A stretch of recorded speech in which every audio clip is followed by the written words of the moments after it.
All right. So, welcome to those of you who might be tuning in and attending this live webinar. My name is Kris Cordell, and I am the founder and owner of the Right Journey business. And this particular webinar is a webinar that's going to introduce you to the Right Journey business. So, I'm just going to jump right in because I do have a lot of information, of course, as I always do, that I'd like to share with you. And if you have any questions, please be sure to type them into the chat box. I will get through all of the information that I have to share. That'll probably take about 20 minutes, between 20 and 25 minutes.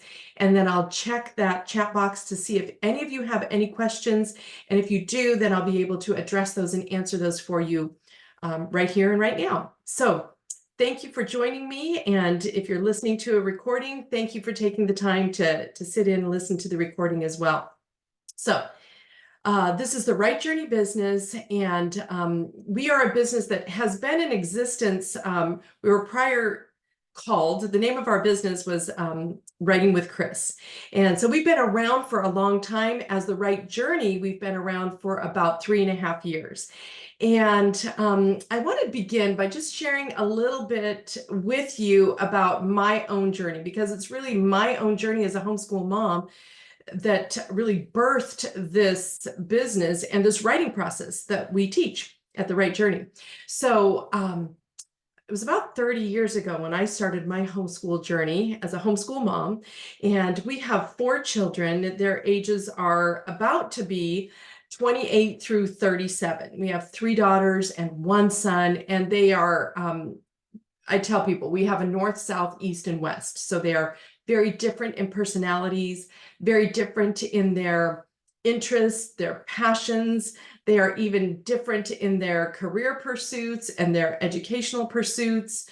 But they have all gone on to have varying degrees of college education and are getting established in careers. And so it's been a fun journey, and it started about 30 years ago. And at that time, I can remember attending some of the homeschool conventions that we had, 25 years ago, 30 years ago. And even at that time, all of those vendors in those exhibit halls, it seemed a little bit overwhelming. I can only imagine what some of you who are just getting started in your homeschool journey must feel if you attend some of those conventions, or surely if you go online and you search for curriculum and instructional content.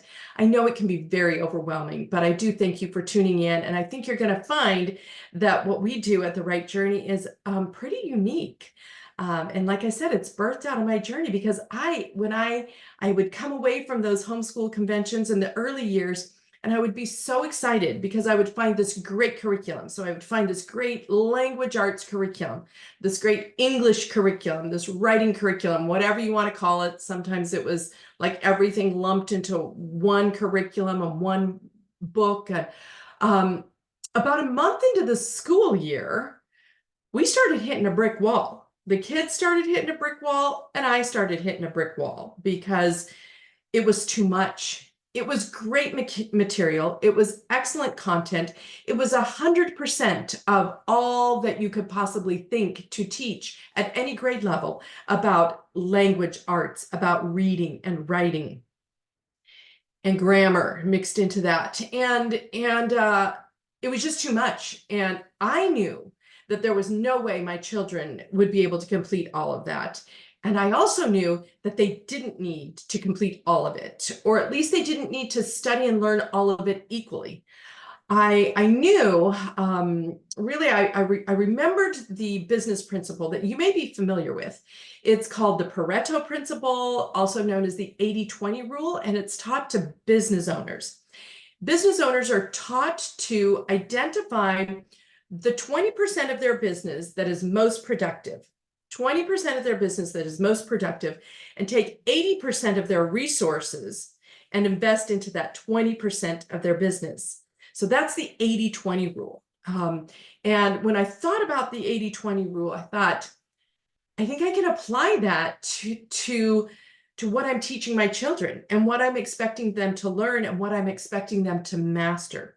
because I knew what I wanted for my children. I knew that I wanted my children to be able to go on to their higher education, to go to college, whatever amount of college they would choose to attend if they were going to go the college route. I wanted them to be able to enter any career field and to be able to do well in writing. And we all know that writing is a part of every career field, pretty much, right? I tell my students when I'm teaching, does anybody want to go into law enforcement? I don't know if that's a top priority for a lot of students these days, but it has been in the past. My father was a highway patrolman. And so I would tell students, guess what he did after he worked an accident? He would write a report. Engineers, does anybody want to be an engineer? Because these are sometimes the career fields that students think, well, I don't have to learn to write because I'm gonna do numbers. I'm gonna, drive cars and protect the innocent. I'm gonna, be a doctor and do surgeries. Well, guess what? There are reports, there are proposals, there are emails to those who maybe are employees or coworkers. So whatever career field one chooses, writing is always going to be a part of it. And that's why writing is such an essential skill for students to understand and to have some confidence in. So I really acknowledge that you are showing up today and that this is something that clearly is important to you for your children. So I knew what I wanted with my children, and I knew that a lot of that comprehensive curriculum wasn't going to help them in their journey getting to where I wanted them to be as an adult, but I knew part of it was. So over the years, I did a lot of just perusing all the excellent curriculum. I would go to a bookstore and I would pick up any book that had anything to do with writing. And I found that there were some common elements that really existed among all of that great curriculum. Remember, it's the 20%. So it's out there. It's probably filling your shelves at home right now. But the 20% is what we, as a business, teach our students. It is the writing methods that we teach our students and that we weave into the writing instruction for our students. And that is a very basic 4-step writing process. Again, it's nothing new. I'm sure you've heard it before. I'm sure you've learned it before, but it's very likely that you have not mastered it. Even yourselves as adults have not mastered each of these steps in the writing process. But this is what we work towards. We teach brainstorming. The first step in the writing process is to brainstorm, because great writing, excellent writing, always begins with ideas. And I will even add to that, begins with original ideas. Ideas that come from the author, the person writing. It's their own original ideas. So we're going to begin teaching students how to write by teaching them just how to brainstorm properly, thoroughly, accurately, concisely, just finding very, very strong words that really accurately express the ideas that they might be thinking. Brainstorming can be a very challenging process for students, but we model it for them, we help them, and they get to practice it a lot, and they become expert brainstormers. So that's the first step. Second step that we teach is to outline, because now you've got to brainstorm with a lot of great ideas, and we even teach students how to put some of their ideas together in the brainstorm. But now they really need to study that brainstorm, and they need to figure out how the ideas fit together. They need to prioritize ideas, main point ideas, supporting details. They need to figure out the order of what's the best idea to present first, second, third. So there's a lot of thinking that goes into organizing ideas. And so they create an outline where they spend enough time to really think through, how does all of this information make good sense to me so that I can help it to make good sense to whoever's going to be reading what I write. I have read many compositions from high school students that maybe have never been trained in our program, and they will write, they'll present to me a 5-paragraph composition, an essay, great stylistic sentences, great on the grammar, but guess what? the sentences themselves, the ideas that are expressed in the sentences are not well communicated and they are not organized. So I feel like I'm just reading a lot of random ideas. Some are good, some are not so good. But at the end, none of it really made a whole lot of sense because there was not the foundation of great ideas and the foundation of organized outlines that they are writing from. Super important outlines. The third step in the writing process is to take that outline and the concise words that are used in the outline and now put them into complete sentences to create a rough draft. So now we start getting into more a little bit of grammar instruction because students need to know what is a complete sentence. I have high school students that are new to our program. They still don't even understand what a complete sentence is. What's the difference between a complete sentence or an independent clause and a maybe a run-on sentence or a sentence fragment, an independent clause.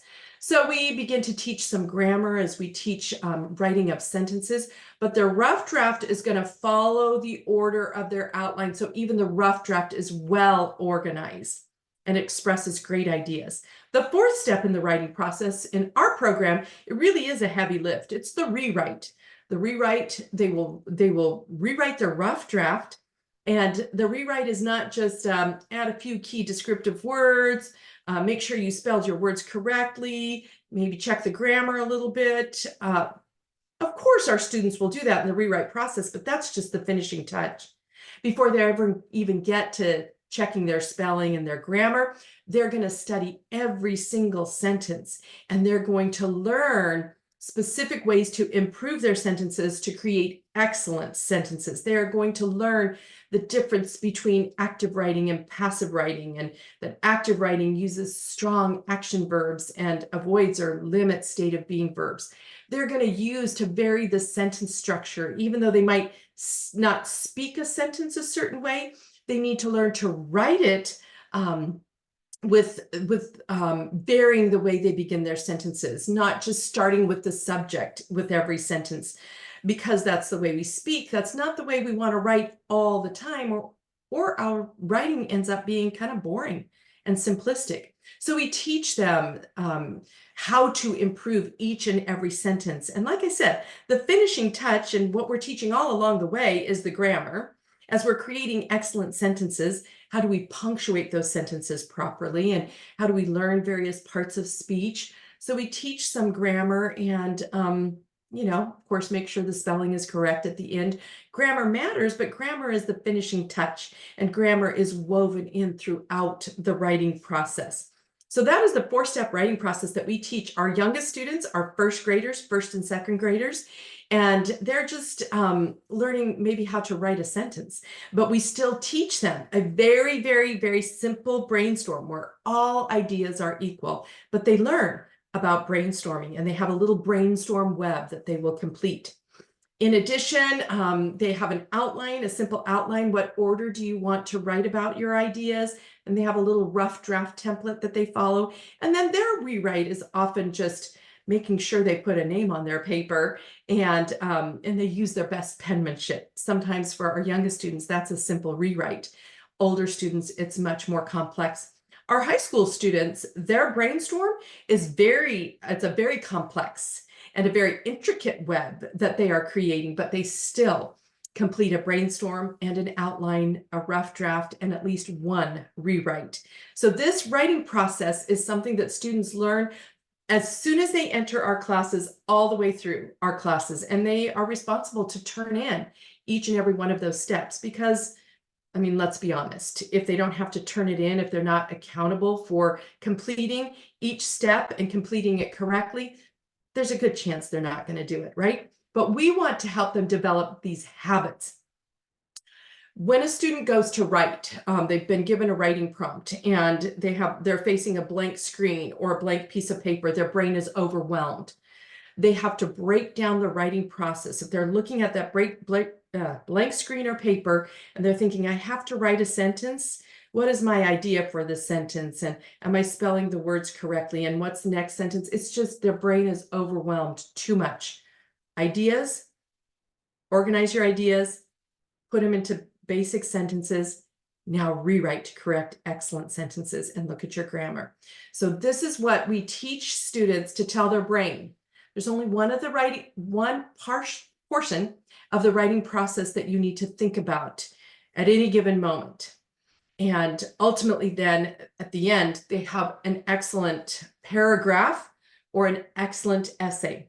We can teach everything that I just shared with you, all 4 steps in the writing process, including the rewrite, where they add some stylistic elements to create excellent sentences. We teach all of that in a single paragraph. Now, this is an excellent paragraph. It's a very well-developed paragraph, but it is a single paragraph nonetheless. So students in our program will be writing a single paragraph, typically up through 6th grade. By the time they get into 7th and 8th grade, that's when they will begin writing a multi-paragraph composition. And we begin by teaching them the 3 body paragraphs. So they learn to take that basic paragraph, an excellent paragraph that they've learned to write, and they're going to now create 3 paragraphs, 3 excellent body paragraphs. By the time they're in high school, then they are learning the 5-paragraph essay. They're learning how to write an excellent intro and an excellent concluding paragraph. And all the while, we are teaching our students that every sentence has a purpose, so that they learn to fulfill the purpose for each sentence. We have thesis statements, we have topic sentences, we have main point sentences, we have supporting detail sentences, we have transitional sentences, we have concluding sentences. We teach students all of these different types of sentences and where they belong, where they fit in an essay, and so that they learn how to put the right information in the right place and fit all of their ideas and information together, just like a puzzle, but it's a word puzzle, a sentence puzzle. And we do this through our Writing Foundations classes. So let me kind of shift gears and share with you a little bit about the products and services that we offer. So I'm going to start with the services. We offer full service instruction. So we have live virtual classes where we teach students. We have excellent teachers that do the most amazing job. Some people worry about students being on screen or taking a Zoom class, but let me assure you, these are live classes. They're very interesting, very engaging. And there's not a dull moment. So students will attend a live virtual class 1 day a week for anywhere between an hour to 2 hours. It depends on what type of class they're taking. Our youngest students, 1st, 2nd, and 3rd, 4th graders, they jump right into a reading and writing class. Older students, 5th grade and above, they would be required to take a prerequisite class, which is the Writing Foundations class. It's the elementary level for 5th, 6th graders. It's the intermediate level for 7th and 8th graders, and sometimes 9th graders as well. And then it's an advanced reading and writing class, or excuse me, an advanced writing foundations class for our high school students. Each of our classes are 12 weeks long. So a semester is 12 weeks for us. We have a 12-week semester in the fall and a 12-week semester in the spring. And students will attend one 12-week, their commitment would be for a 12-week class, Writing Foundations. Once that prerequisite is completed for our older students, then they would go right into a reading and writing class. And this is a class where literature is blended with writing. So let me take a few minutes to explain this, because this is something that is very important in our program and just an excellent part of what we do. So after students learn the writing process when they're 5th grade and above, and they take that Writing Foundations class, now what do they need to do? They need to practice. So they've got some head knowledge. They've practiced the writing process a little bit in their Writing Foundations class. They understand our terminology, but it's like me. If you were to show me, some chords on a guitar, because I don't play the guitar, I might be able to play them and strum them awkwardly at first, but I wouldn't be creating beautiful music, right? Until I practice, and I get feedback from an expert guitar player, I'm not going to become great at playing the guitar, and I'm not going to be creating great music or playing great music. And it's the same way with writing. So our students can learn the writing methods, but it's going to take a lot of practice in order for them to develop the mastery. Remember, we talked about mastering the 20%. In order for them to master the 20%, they need to repeat, practice, practice, practice. It's instruments, sports, memorizing information to take a test or anything that we need to memorize, whatever it might be, cooking a recipe and baking, whatever it is, it takes practice, practice, practice to do it well, to do it with a degree of ease and confidence. And expertise. So this is what we're striving for. And so students get to practice this writing process in their literature-based writing classes. Not only do they practice their writing because their writing prompts are going to be based on the book, but the literature does so much more than just provide excellent writing prompts that are interesting and engaging. But let me share with you a little bit about what the literature does. It provides common ground for students to come together with an instructor. And so students are learning a lot of study skills like annotating and summarizing and charting and learning a plot map and learning how to read between the lines. They're learning so much about how to read deeply and reflectively and how to think as they read. They come together in class and they get to have a rich discussion. And in this discussion, they are not only sharing and expressing their thoughts and ideas as they've been reading this great book, but they're listening to other ideas. Other people share their ideas. So it's a very collaborative process. They're learning how to collaborate and they're learning how to share their ideas with other people. But maybe it's a writing prompt or a question that they're really kind of stuck on. They really don't know what they think. They can borrow ideas. Oh, I liked what that student had to say. That I really agree with that, and I can build on that idea. But that idea, I don't really think I share that idea. That does not express how I feel or what I think or believe. So I'm not going to use that one. So when it comes to writing, students are not just staring at a blank screen or page. They've read a book, they've thought, they've come together in class, they've had discussion, they've shared ideas, they've even verbally articulated some of their own ideas. And now the writing process is much easier. It's much more, they just even feel it's possible sometimes because they have now some ideas and some words to express those ideas. And they have a process of writing that helps them to let their brain know what parts of the writing process they need to think about at any given moment.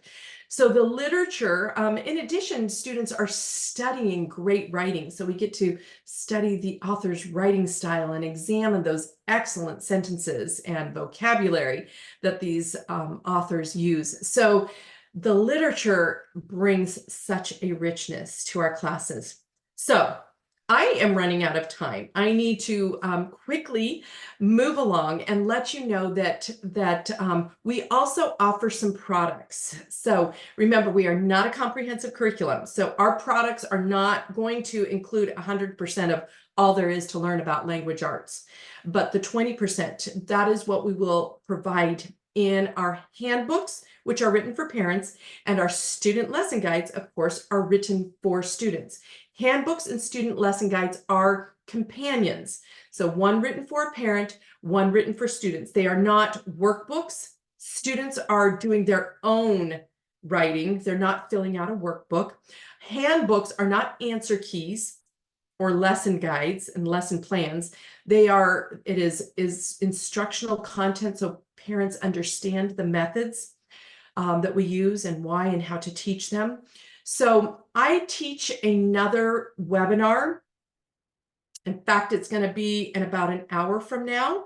And you can, sign up to attend that. If you are not able to attend, but you sign up, then I will send you the recording, but I'll go into much more detail about our products. We also have some new products coming out, and we do have a literature guide that teaches parents and co-op leaders, all adults, how to get the most out of literature and really how to blend literature with writing. So those are some products that are available for you. And I'm going to wrap up by just simply inviting you to be a part of our community. So we are not a business that is here to like just sell you a product and wave bye-bye, say, thanks for buying, go on home and have fun figuring out how to use that. That's not what we are about. That is not our mission, vision. It's not a part of our values. Our values really reflect relationship as a priority for our business. So we want to engage with you, with your students if they're in our classes, and with you if you have students in our classes. But we invite you to not only you've taken the first step in attending this webinar or signing on and listening to it, but we invite you to follow us on social media, our Instagram, we have a Facebook page, but we also have a private Facebook group that we invite you to be a part of. So as you're learning about our writing methods, you're going to have questions. There are going to be aspects of what you're learning that you're not going to understand, or it's not seeming like it's working well for your children. The Facebook group is the perfect place for you to ask questions and to get answers from me, from our instructors, from other parents as well. So the Facebook group. In addition, there are other webinars that I'm going to be listing. If you go to our website in about a week, you'll see where it says ATP right now, we're listed ATP. I'm actually going to change that.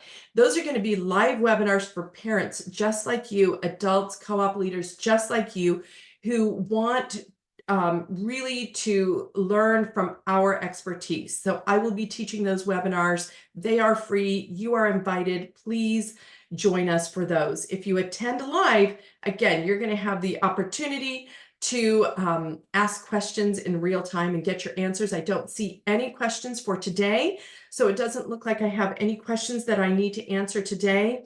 The last thing I'm going to mention is we do have a newsletter. I encourage you on our website. You can easily subscribe to our newsletter. So you're going to want to know when we have registration open for classes, which is going to be happening probably next week for our summer. We just have a few summer classes that we'll offer in July, and pretty soon we'll have registration for our fall classes as well. So just information that you want to stay abreast of, you'll get that information if you sign up for our newsletter. So I invite you to do that. Hope you will do that. We do offer tutoring if classes aren't a good option. So we are here to support you, to partner with you, and to just, really hold your hand in some ways in this journey as you really do the hard work of helping your students, your children, or your co-op students to really become confident writers and to really enjoy the process. There can be joy along the way. So thank you so much for tuning in. And I do hope that we will be in contact again very soon. Thank you.